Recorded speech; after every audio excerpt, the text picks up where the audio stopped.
বিয়ের সময় সিভি দেখে অথবা যোগাযোগের পরে কখনো কখনো একটা সমস্যা দাঁড়ায় যে মানুষটার মধ্যে বড় কোনো সমস্যা নেই, দেখতে শুনতে ভালো, যোগ্যতা সব কিছু ভালো, কিন্তু মন থেকে কেন জানি ভালো লাগছে না।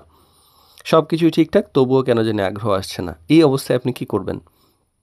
তো আসলে শুধু খারাপ কিছু নেই, এর মানে যে বিয়ে করে ফেলবেন তা ঠিক না। কিন্তু বিয়েতে নিরাপত্তা যেমন গুরুত্বপূর্ণ, তেমনি মানসিক গ্রহণযোগ্যতা গুরুত্বপূর্ণ। তবে ভালো লাগা আর সিনেমার মতো অতিরিক্ত এক্সাইটমেন্ট এর যে জায়গা, সেটা কিন্তু এক না।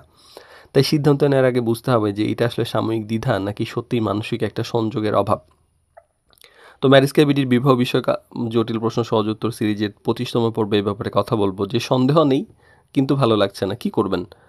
তো দেখেন, আসলে সমস্যাটা হয় আসলে আমাদের যখন আমরা জীবনটাকে সিনেমার সঙ্গে কানেক্ট করে ফেলি যে হ্যাঁ, এরকম তো হলো না, ওরকম তো হলো না, বা দেখতে তো এমন না, এমন তো স্লিম না, অমন তো যোগ্য না, এমন তো ওই না, এমন তো করে কথা বলে না। এরকম আমরা কোনো কিছুর সঙ্গে রিলেট করতে চাই। আসলে প্রত্যেকে তো ইন্ডিভিজুয়াল। আর বিয়ের আগে তো আপনার সঙ্গে ওইভাবে মানুষ কেউ মিশবে না। তো আসলে নিরাপদ মানুষই যে আসলে সবসময় পছন্দের মানুষ এরকম হয় না। কখনো, কখনো ভালো মানুষও ইমোশনাল কানেকশন ভালো মানুষের সঙ্গে ইমোশনাল কানেকশন ওইভাবে তৈরি হয় না। সম্মান আছে, কিন্তু ভিতরে টান অনুভব হচ্ছে না। মনে হচ্ছে যে কেন জানি মিশতে পারছি না। আবার অতিরিক্ত স্পার্ক খুঁজতে গেলেও কিন্তু সমস্যা যে জীবনের মধ্যে যদি আপনি নাটকীয় অনুভূতি নিয়ে আসতে চান, তখন তো এটা হয় না। তো শান্ত স্থির মানুষকে অনেক সময় বোরিং মনে হতে পারে। তো এই ব্যাপারগুলো চিন্তা করতে হবে। আর সময় দিলে যে আসলে অনুভূতি তৈরি হতে পারে, এটাও আমাদেরকে মাথায় রাখতে হবে যে সবসময় যে সম্পর্ক ১ম দিন থেকে একদম গভীর হয়ে যাবে এরকম হয় না। কথা বোঝাপড়া, সময়ের মধ্যে ভালো লাগা না লাগা এরকম জিনিসগুলো ধীরে, ধীরে তৈরি হতে পারে।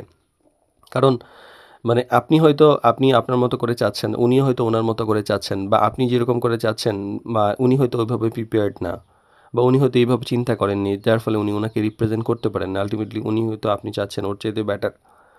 তো নিজেকে জোর করে রাজি না করানোই ভালো। কারণ মন পুরো অস্বস্তিতে থাকলে সেটাও গুরুত্ব দিতে হবে। কিন্তু যদি এমন হয় যে না আসলে সব ঠিক আছে, কিন্তু আমরা আ মানে হ্যাঁ, হ্যাঁ বলার যে ব্যাপারটা সেটা নিয়ে একটু চিন্তা ভাবনা করা যেতে পারে। তো আর সেক্ষেত্রে আ নিজেকে আ নিজের যে অনুভূতিটা আছে সেটাতে অবশ্যই গুরুত্ব দিতে হবে। কারণ সমস্যাটা আসলে কি সেটা মানুষের মধ্যে নাকি মানসিক অবস্থায়, সেটা বোঝা জরুরি। কারণ আগের ট্রমা, ভয়, অতিরিক্ত এক্সপেকটেশন এগুলোও কিন্তু আচরণে প্রভাব ফেলতে পারে। আর বিয়েতে শুধু যে আসলে যে সেফ অপশন এরকমও না, মানসিক স্বস্তিও গুরুত্বপূর্ণ। আবার শুধু মুহূর্তের এক্সাইটমেন্টও কিন্তু সব না। তাই সিদ্ধান্ত নিন শান্ত